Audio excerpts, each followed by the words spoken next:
जब फैसला कर लिया ऊंची उड़ान का, फिर क्या देखना कद आसमान का। प्यारे दोस्तों, गाइडेंस कॉर्नर में आपका स्वागत है। आज का हमारा विषय उन स्टूडेंट्स को समर्पित है जो रेलवे में अपना भविष्य बनाना चाहते हैं, यानी रेलवे में नौकरी प्राप्त करना चाहते हैं। ये वीडियो उन स्टूडेंट्स के लिए है जो 8वीं क्लास पास कर चुके हैं और उनकी उम्र 24 साल से कम है और वो रेलवे में नौकरी चाहते हैं, या 10th क्लास पास हैं, आईटीआई कर चुके हैं, या 10th के बाद आईटीआई करने की सोच रहे हैं। ये वीडियो उन्हीं स्टूडेंट्स को समर्पित है। आपको जानकर हैरत होगी कि रेलवे की जितनी भी वैकेंसीज निकलती हैं उसमें 20% वैकेंसी CCAA यानी कोर्स कंप्लीटेड एक्ट अप्रेंटिसेस के लिए रिजर्व होती है। 20% सीटों का आरक्षण एक बहुत बड़ी संख्या होती है। तो आज हम उसी CCAA के बारे में आपको जानकारी देने जा रहे हैं। सन 1961 में द अप्रेंटिसेस एक्ट 1961 या शिशु अधिनियम 1961 हमारी उस समय की भारत सरकार ने पारित किया। इस अधिनियम का उद्देश्य जो हमारी रेलवे सेवा है उसमें सुधार करना और रेलवे सेवा में जो कर्मचारी कार्यरत हैं उनकी गुणवत्ता में सुधार लाना था। उस समय से लेकर आज तक इस अधिनियम में कई बार संशोधन हुए, जिससे इस अधिनियम में और सुधार ही हुए हैं। इस अधिनियम के तहत 1961 से लेकर आज तक बहुत सारे लोग इसमें अप्रेंटिस करके रेलवे में नौकरी प्राप्त कर चुके हैं। तो इसी अप्रेंटिस के बारे में आज हम आपको जानकारी दे रहे हैं। हमारे देश में 18 रेलवे जोन कार्यरत हैं। उन रेलवे जोन में रेलवे रिक्रूटमेंट जो सेल है यानी RRC है, वो जोनल वाइज इस अप्रेंटिस के लिए नोटिफिकेशन निकालता है, जो आमतौर से अगस्त सितंबर के किसी महीने में आ जाता है। इसमें एप्लीकेशन आप अप्लाई करते हैं, ऑनलाइन मोड में ये अप्लाई होता है और इसकी जो ऑनलाइन एप्लीकेशन फ़ी है वो 100 रुपये है। और जो रिजर्व कैटेगरीज हैं उनके लिए इसमें कोई फीस नहीं है। एज लिमिट इसमें 15 साल से 24 साल की उम्र के जो भी लोग इसमें अप्रेंटिस करना चाहते हैं वो इसमें अप्लाई कर सकते हैं। ओबीसी के लिए 3 साल, SC ST के 5 साल और ESN के लिए 10 साल का एज रिलैक्सेशन इसमें दिया गया है।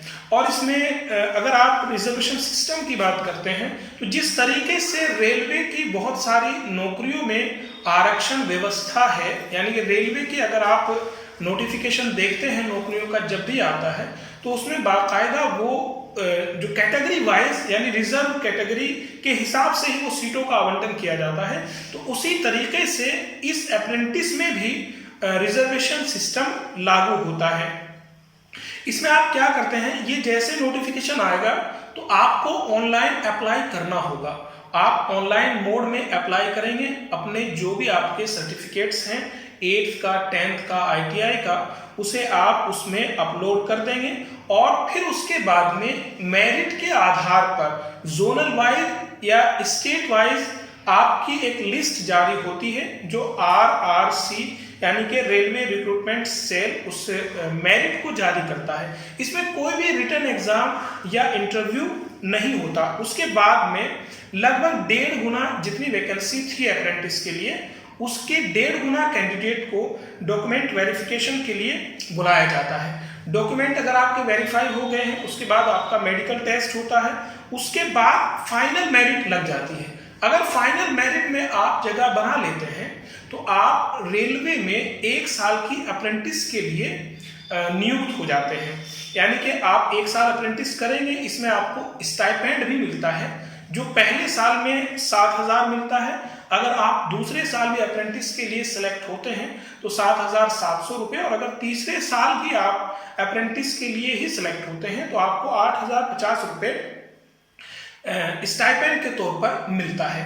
अगर आप 1 साल की भी अगर आपने अप्रेंटिस की है तो रेलवे आपको NAC यानी कि नेशनल अप्रेंटिसशिप सर्टिफिकेट जारी करता है और जैसे जैसे आप 2 या 3 साल भी करेंगे तो वो सर्टिफिकेट्स आपको मिलते रहेंगे। उन सर्टिफिकेट्स के आधार पर ही आपको रेलवे में जब वैकेंसीज निकलती हैं तो उसमें 20% सीटें जो आरक्षित होती हैं उनमें आपको लाभ मिलेगा।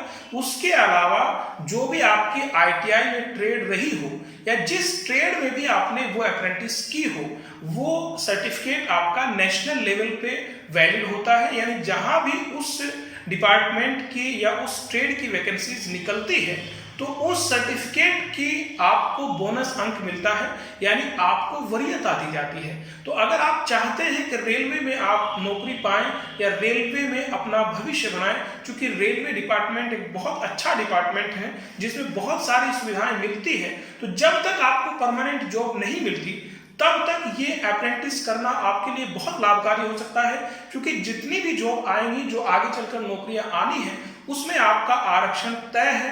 तो इसलिए जब तक आपको परमानेंट जॉब नहीं मिलती है और आपने ITI या 10th पास किया है तो आपके लिए रेलवे में अप्रेंटिसशिप करना बहुत लाभकारी हो सकता है। तो अगर आप चाहते हैं कि रेलवे में नौकरी पाएं और अभी आपको जॉब नहीं मिली है तो रेलवे अप्रेंटिसशिप के लिए आप जरूर अप्लाई कीजिए। अगर आपको लगता है कि ये वीडियो आपके लिए फायदेमंद है तो इसे आप दूसरों तक पहुंचाइए, यानी शेयर कीजिए। और इस तरह की गाइडेंस से रिलेटेड और वीडियोस देखने के लिए इस चैनल पर जाइए, इसको सब्सक्राइब कीजिए। बहुत बहुत शुक्रिया। जय हिंद।